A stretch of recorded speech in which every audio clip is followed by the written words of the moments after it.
방금 찬양을 너무 은혜롭게 불러가지고 제가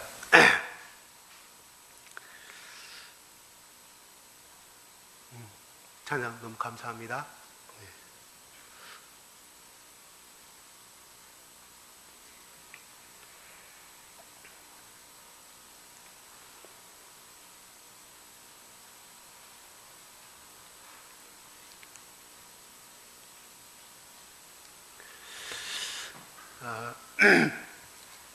제가 어제 밤에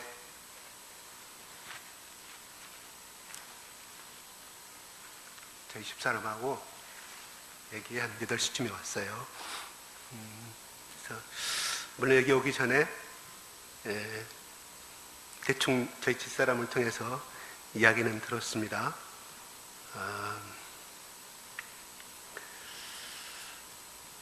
교회 너무나 아름답고 정말 여러분 수고 많이 했습니다. 제가 한 사람 한 사람 이름을 불러가면서 여러분 수고했다고 말씀을 못 드리지만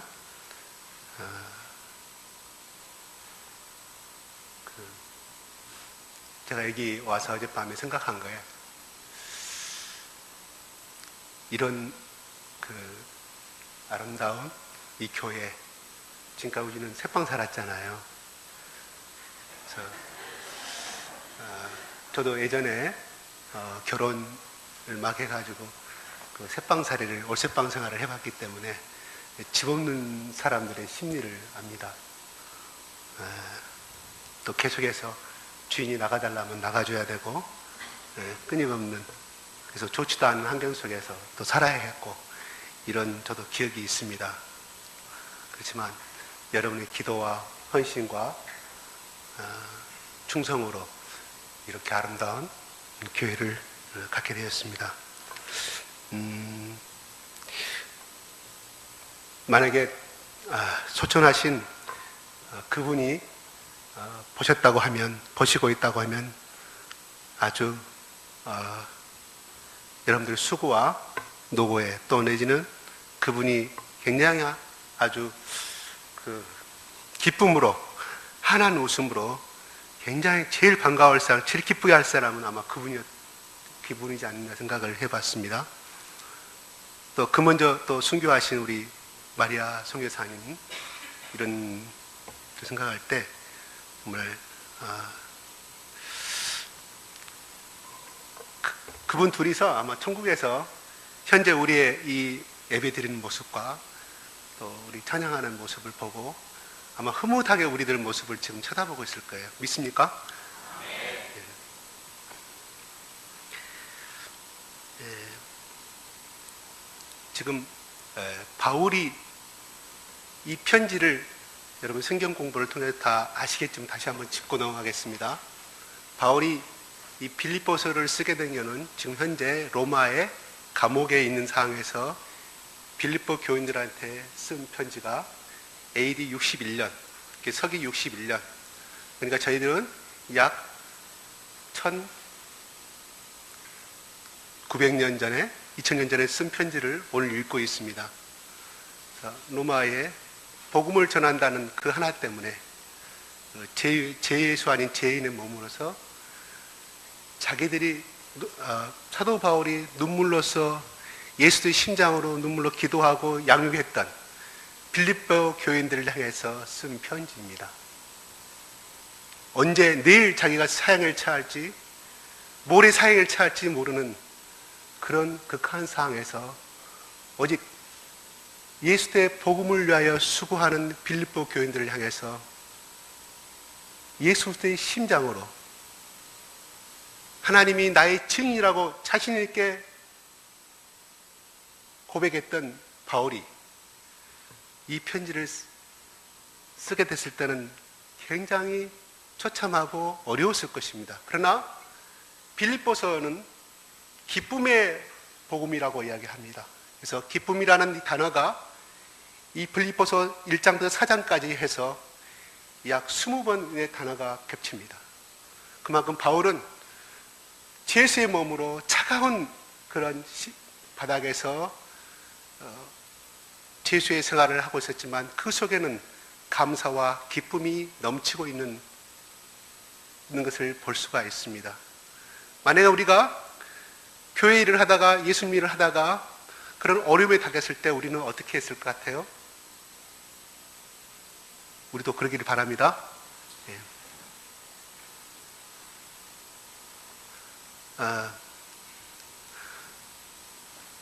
이 빌립보서 이 말씀 한 기제 한 기제를 가지고 1시간을 이야기하고 2시간을 이야기해도 부족합니다.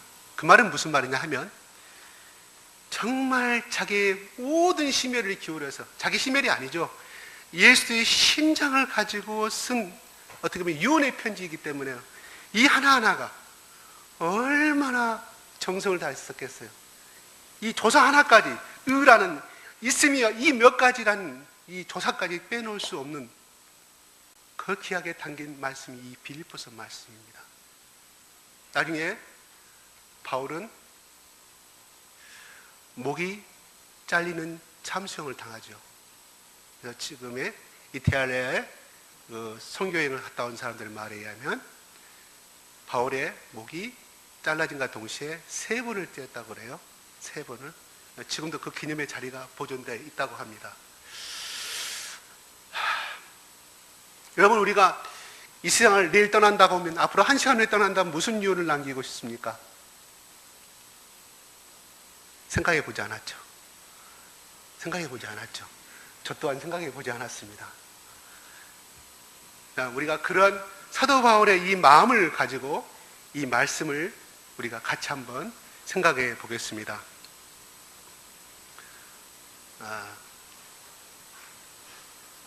제가 아들을 키울 때요, 가끔 운동장에, 인천에 살 때 운동장에 나가서 얘가 운동신경이 발달되지 않아서 제가 항상 농구, 축구를 항상 가르쳤어요.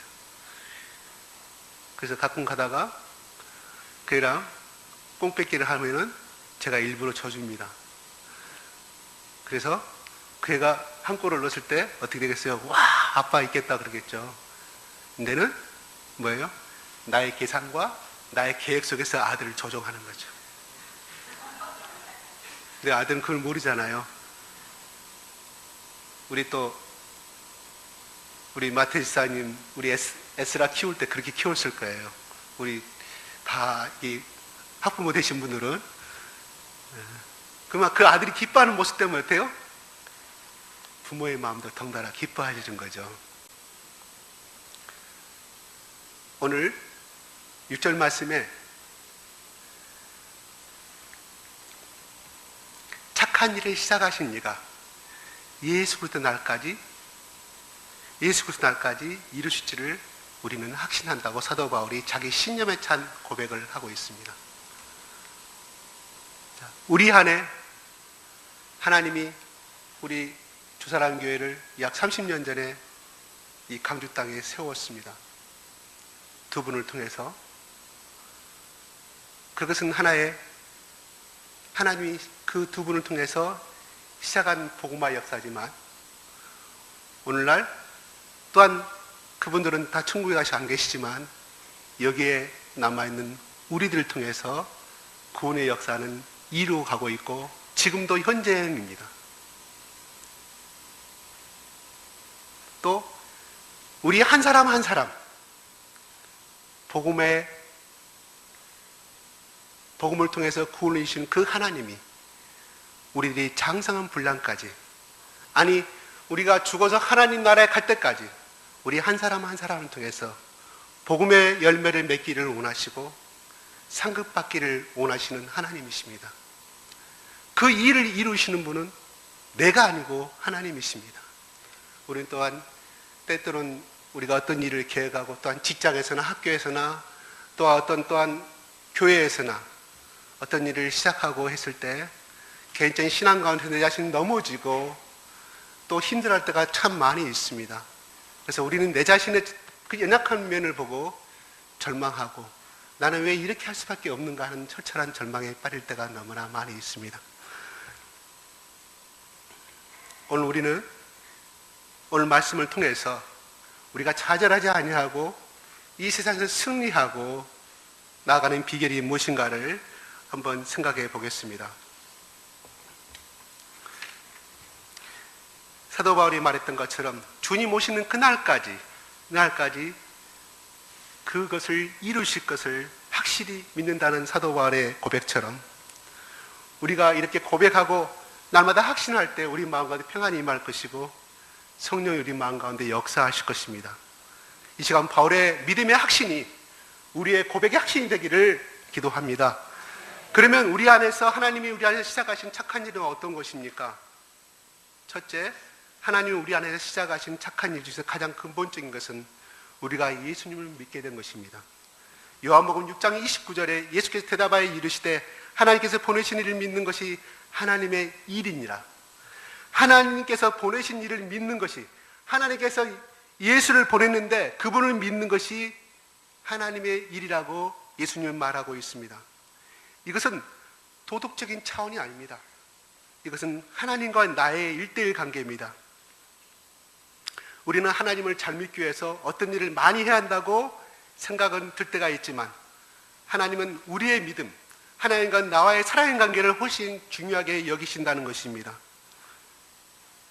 그러므로 우리는 하나님과 나의 관계 속에서 내적인 신앙성 속에 더 많은 시간과 관심을 기울여야 할 것입니다. 우리는 모세를 잘 알고 있습니다. 모세가 만들어진 가정을 한번 생각해 보겠습니다. 모세는 40년간 애굽 왕자로서 학문과 무술과 첨단의 지식을 연마한 사람입니다. 그는 세상에서 이미 성공할 만한 실력을 갖추었습니다. 그에게는 애국심도 있었습니다. 그러나 하나님이 쓰시기에는 그것만은 되지 않았습니다. 더 중요한 게 있는데 바로 하나님을 의지하는 믿음이었습니다. 그 믿음을 다시 키우는 하나님 몇 년 걸리시지 않습니까? 잘 아시겠죠? 광야 40년입니다. 광야 40년입니다. 아무것도 바라볼 수 없고 소망을 걸 수 없는 자기 인생을 다 송두리째 포기해야 하는 광야 40년 동안 하나님께서 그 모세를 빚어가기 시작하십니다. 그래서 결국은 그 믿음의 시련을 통해서 그는 이스라엘의 진정한 리더라서 지도자로 설 수가 있었습니다.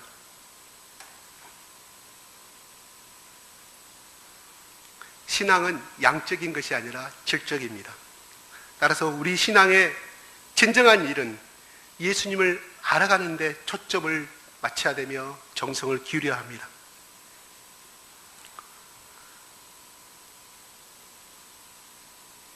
때로는 건강을 잃어도 돈을 잃어도 명예를 잃어도 우리 안에 믿음만 있으면 됩니다.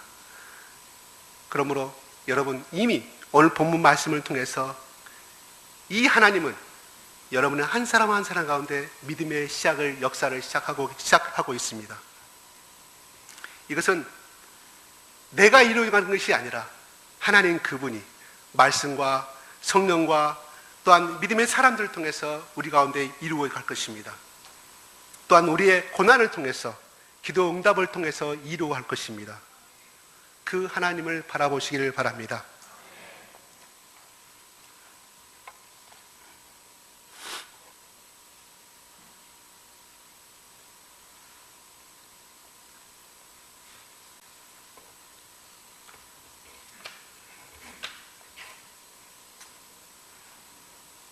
또한 사도 바울은 말합니다. 5절 6절에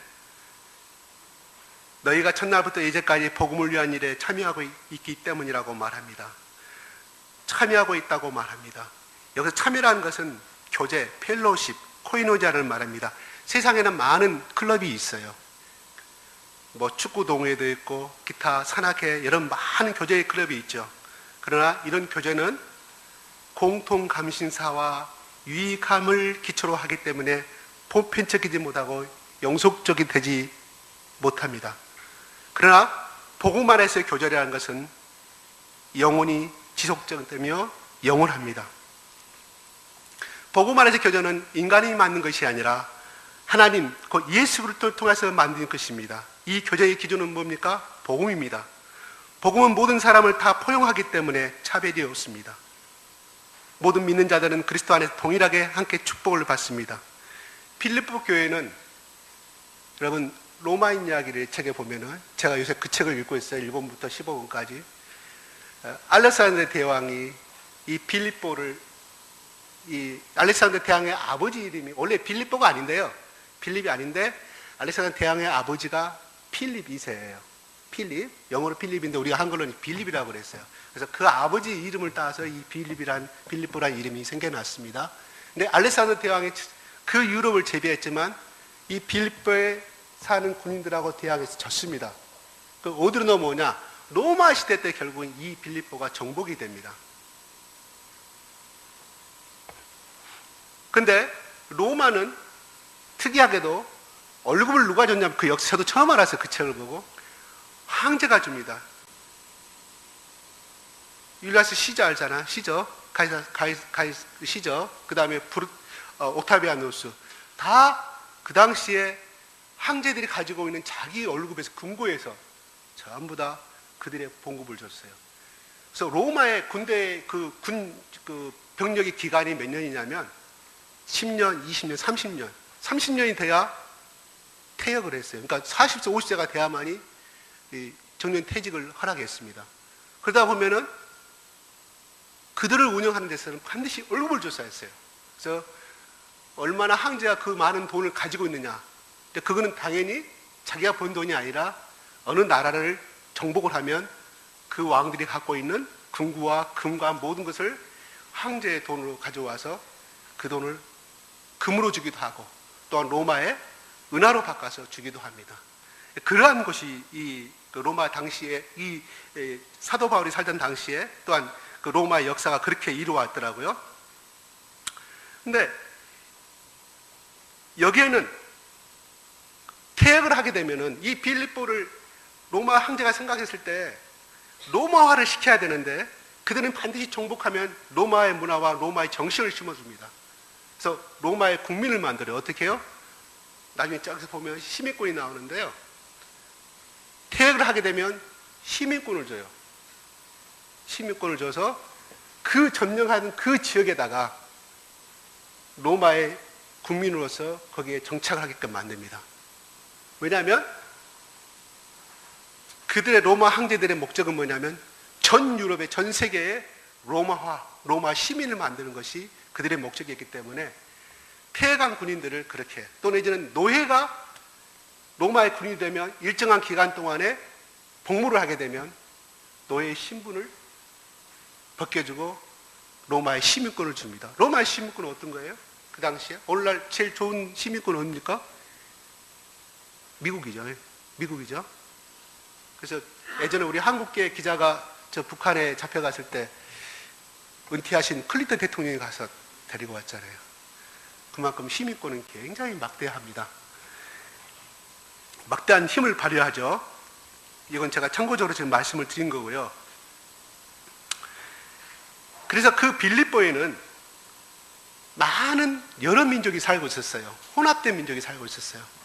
근데 그렇게 하다 보니까 그 빌립보 교회 자체도 여러 민족과 여러 계층의 신분의 계층들이 있었습니다.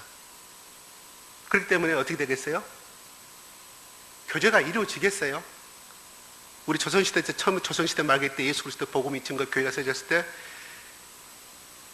하인들 따로, 양반들 따로, 대관들 따로 예배를 칸막이 쳐서 받다 가잖아요. 이 빌립보도 그런 것이 많이 있었다고 그래요. 근데 중요한 것은 이런 모든 것은 다 인간적인 기준인데 빌립보 교인들이 예수 그리스도의 복음을 순수하게 사랑하고 모이는 가운데 그 육체의 모든 조건은 다 무장해제돼 버리고 그리스도 안에서 하나가 됐다는 것입니다. 바울은 처음에 소아시아에 가서 복음을 증거하려고 그랬습니다. 그러나 성령께서 막으시잖아요. 그래서 마게도냐로 보내십니다. 누가? 성령께서. 뭐요? 바울이 복음을 전하고자 자기 생각은 아시아였지만 하나님이 원하시는 상황은 유럽이었습니다. 그래서 오늘날 학자들이 이렇게 말합니다. 그 당시에 사도 바울이 자기 계획대로 아시아의 복음을 증거했다면 우리도 더 빨리, 우리 한국도 더 빨리 복음을 영접받고 그들보다 앞선 문화가 됐을 것이라고 이렇게 이야기를 예담으로 말합니다. 그러나 하나님의 계획은 마게도냐. 그래서 거기서 누구를 만납니까? 잘 아는 자주상사 루디아를 만나게 되잖아요. 그죠? 그러다가 또 점쟁이 귀신 쫓아내잖아요. 그래서 어디 가요? 감옥으로 잡혀가잖아요. 감옥으로 잡혀갔는데 바울과 실라가 찬양할 때 옥문이 열리잖아요. 간수가 예수를 또 복음을 그들이 바울이 신인지 알고 또 간수가 또 예수를 믿게 됩니다. 이런 놀라운 역사를 이루어가는, 그래서 빌립보에서 바울은 2년 동안 아침 낮 저녁으로 이 빌립보 교인들을 양성을 시켰습니다. 고로 다른 교인들과 달리 이 당시 이미 사도 바울은 로마에 있었지만, 이미 사도 바울이 로마 가서 복음을 증거한다고 말하고 있지만, 이미 바울이 가기 전에 이미 로마 교회는 형성이 되고 있었습니다. 무명의 사람들, 무명의 제자들을 통해서, 성경이 기록되지 않은 무명의 교자들을 통해서 이미 다 복음화가 이루어지고 있었던 것이었습니다.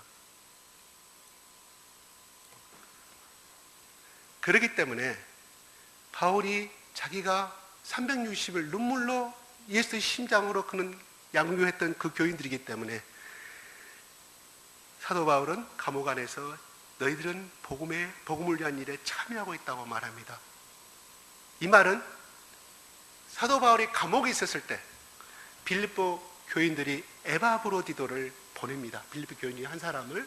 그래서 거기에다가 일정한 헌금과 일정한 물질과 감옥 생활하려면 돈도 많이 필요했는가 봐요. 먹는 것도 입는 것도 그 당시에는. 그래서 그렇게 했고, 또한 그 사도 바울의 마음속에는, 빌립보 교인들 속에는 우리를 위해서 했던 우리의 영적인 목자 리더가 감옥에 갇혀 있고 내일 모레 죽을지 모른다는 그런 마음 가운데 있을 때 이 빌립보 교인들한테는 얼마나 더 안타까운 마음이 있었겠어요. 그래서 바울은 이런 모든 것이 너희들이 나와 같이 복음에 참여하는 것이라고 말해주고 있습니다. 복음 안에서 교전은 행복한 신앙생활하는 데 있어서 필수적입니다. 오늘 많은 사람들이 갈수록 개인주의 시대에 살고 있습니다. 그래서 복음 안에서 교제의 중요성은 인식하지 못하는 경우가 참 많이 있어요. 신앙생활에는 항상 십자가가 있어야 합니다. 어떤 사람은 수익적으로는 하나님과의 관계를 잘 맺는 사람이 있는 반면에, 그러나 옆으로 수평적 관계를 못 맺는 사람이 있습니다. 하나님과의 올바른 관계성을 맺고 있는 사람은 결코 옆에 관계에 있는 사람들, 옆에 수평적인 관계를 잘 맺을 수가 없다가 아니라 잘 맺을 수가 있습니다.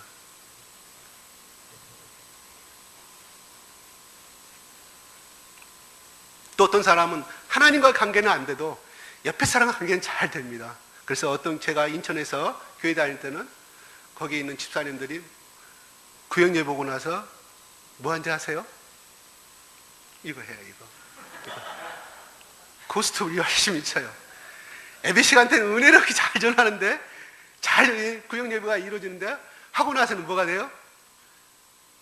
저 사람이 고스톱 해가지고, 저도 고스톱 해왔습니다. 근데 어쩔 수 없이 저는 인천에서 여기 내려왔을 때 고스톱을 못 치니까 우리 회사 사람들 나보고 천연기념이라고 그러더라고요. 고스톱 나 모른다 그랬더니 그거 배워야 한다고. 그래서 어쩔 수 없이 회식 시간에 가서 이제 이렇게 꼽사리 좀 끼워가지고 해본 적이 있거든요.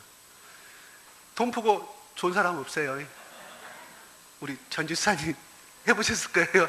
사업상, 어쩔 수 없이 영업상 해보실 거예요. 예? 근데 돈 푸고 좋은 사람 없습니다. 또 이번 구정 때 더 이렇게 하시면 친척들까지 하신 분들도 있어요. 그래서 나중에는 거기서 싸움이 나요.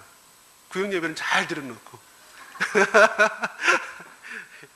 또 그래 금방 또 하야하더라고. 예수 믿는 사람들이라 금방. 예. 장난점이 없잖아. 있습니다. 근데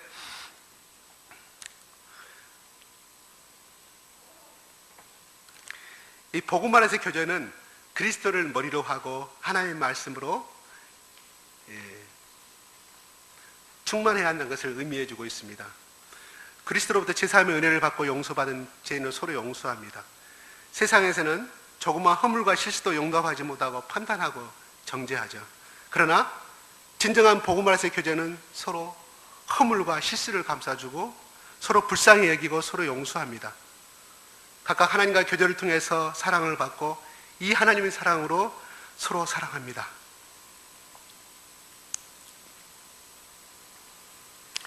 그래서 이 복음 안에서 교제는 참으로 값지고 아름답고 위대한 것이죠.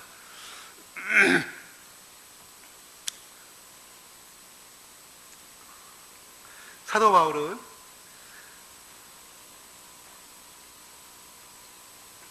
이 복음 안에서 복음을 시작하신 이 하나님의 이 착한 일을 말한 것은 이 또한 무슨 의미를 가지고 있냐 하면 복음의 진전을 위해 수고하는 것을 의미하고 있습니다. 본문에서 사도 바울은 빌립보 교회가 바울이 복음 전하는 일에 기꺼이 협력한 것을 언급하고 있습니다. 빌립보 교회는 사도 바울이 개척한 교회이고 또한 다른 곳 빌립보를 떠나서 복음을 전했지만 떨어져 있었지만 빌립보 성도들이 종종 바울을 물질로 도왔습니다.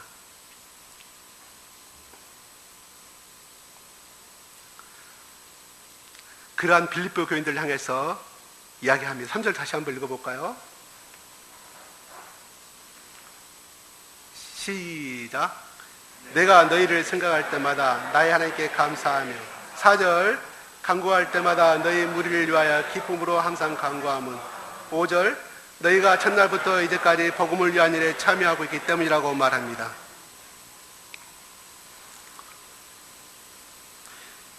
빌립보 교회 성도들은 사도 바울의 복음 전파에 사역에 힘을 함께 했던 것을 알 수가 있습니다. 그들이 그렇게 할 수 있었던 이유가 무엇입니까? 복음의 소중함을 누구보다 잘 알았기 때문입니다.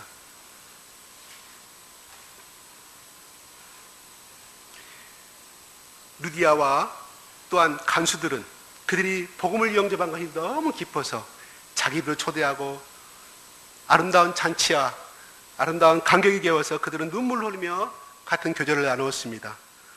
우리에게 그들은 왜냐하면 복음에 대한 간격이 있었기 때문이었습니다. 과연 우리에게도 복음에 대한 이런 간격이 아직도 살아있습니까? 예수 그리스도를 믿어서 제사함을 받았다는 것과 영원한 생명을 얻었다는 데 대한 간격이 있습니까? 신앙생활은 단지 교회만 참석하는 것이 아닙니다. 복음에 대한 간격으로 매일매일 사는 것입니다. 내 제사함 받고 영생을 얻었다는 것에 대한 간격이 매일매일 살아있어야 합니다.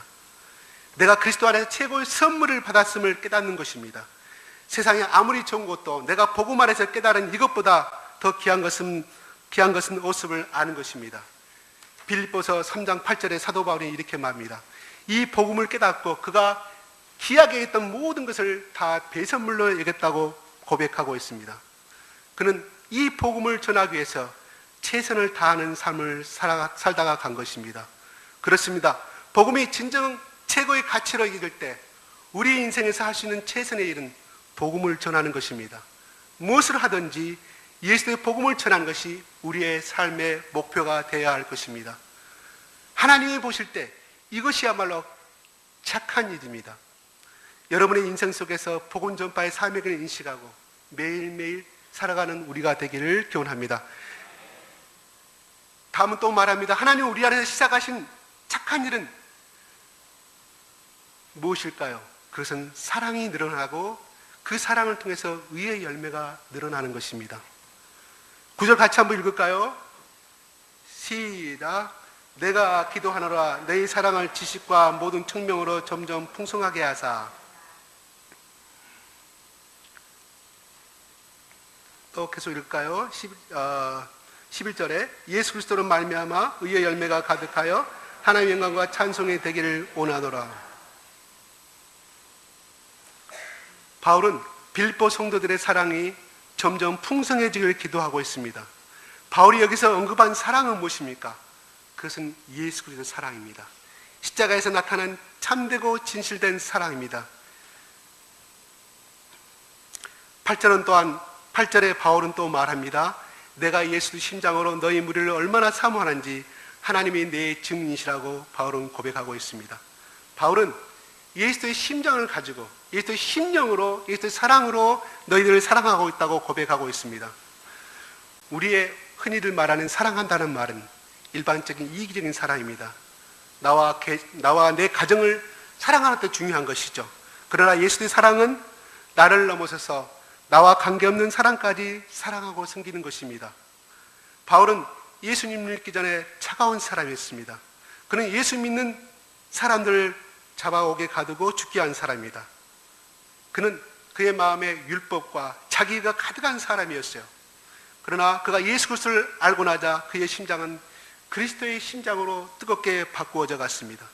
여러분, 우리에게 오늘 필요한 것이 이러한 예수 그리스도의 뜨거운 사랑과 심장입니다. 우리가 사랑할 수 없는 사람도 예수의 심장을 가지면 사랑할 수 있습니다. 우리가 사랑할 수 있는 사람을 사랑하는 것은 사랑이 아닙니다. 개도 사랑합니다. 자기들끼리. 여우도 자기들끼리 사랑합니다. 그 우리가 흔히 말하는 늑대라는 말 쓰죠. 늑대도 자기 가족을 사랑하고 자기들끼리 사랑합니다. 그러나 우리가 예수 안에 심장을 가진 우리 그리스도인들은 어떤 것입니까? 우리가 용서할 수 없는 사람도 사랑을 가지면, 예수의 심장을 가지면 사랑이 됩니다. 오늘날 진정 우리가 필요한 것은 인간의 사랑이 아니라 예수의 심장으로 사랑하는 사랑인 것입니다. 여러분, 남은 생애가 예수의 뜨거운 심장을 가지고 살아가는, 사랑하는 사람이 될 수 있기를 기도합니다.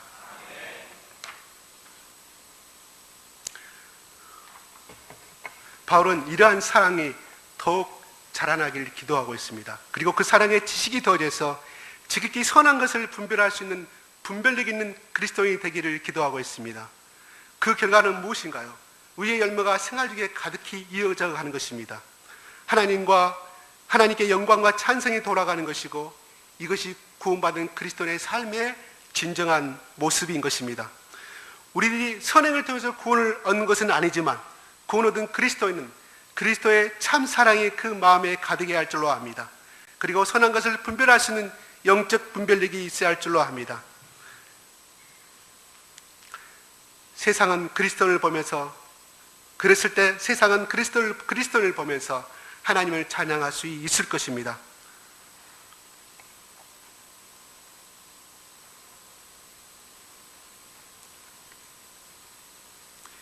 오늘 방금 말씀은 우리들이 진정 기도해야 할 것이 무엇인가를 보여주고 있습니다. 그것은 우리가 세상에서 잘 되는 것이 아니라 우리 마음에 그리스도의 사랑이 가득해지고 선한 열매가 가득해지는 것입니다. 하나님이 여러분을 부르신 목적이 무엇일까요? 바로 이러한 것입니다. 여러분이 그리스도의 사랑을 날마다 알아가면서 배워가면서 그 사랑이 가득해지고 선한 열매가 가득한 사람이 되게 하는 것입니다. 말씀을 맺습니다. 여러분, 하나님이 여러분을 부르셔서 착한 일을 시작하셨습니다. 하나님이 우리 주사랑 선교를 통해서 착한 일을 이미 시작하셨습니다. 그 착한 일은 예수님을 믿는 믿음이 자라나는 것이요, 두 번째는 예수의 복음을 전하는 데 애쓰는 것이요, 세 번째는 그리스도의 사랑을 배워서 그 심장을 가지고 선한 열매를 풍성히 맺는 삶인 것입니다. 이 일을 하나님이 여러분 인생 가운데 시작하셨고 우리 교회 가운데 이미 시작하셨습니다. 하나님은 우리 안에 시작하신 것이 이제 우리 인생의 목표가 된 것입니다. 우리가 가야 하는 인생의 방향이, 목표가 분명히 정해져 있습니다. 이제 우리가 하는 일은 하나님께 순종하고 그 일이 이루어지기를 하나님께 기도하는 것입니다. 그리고 사도 바울처럼 그 이루어질 것을 내가 날마다 고백하고 신념을 가지고 나아가는 것입니다. 그때 하나님이 성령 가운데 우리 가운데 능력을 주셔서 그것을 날마다 우리 눈에 보이게끔 이루어 주실 것입니다. 여러분, 우리는 자신은 할 수 없지만 사도 바울의 고백한 이 확신 가운데 날마다 승리하는 우리가 되기를 기도합니다. 기도하겠습니다.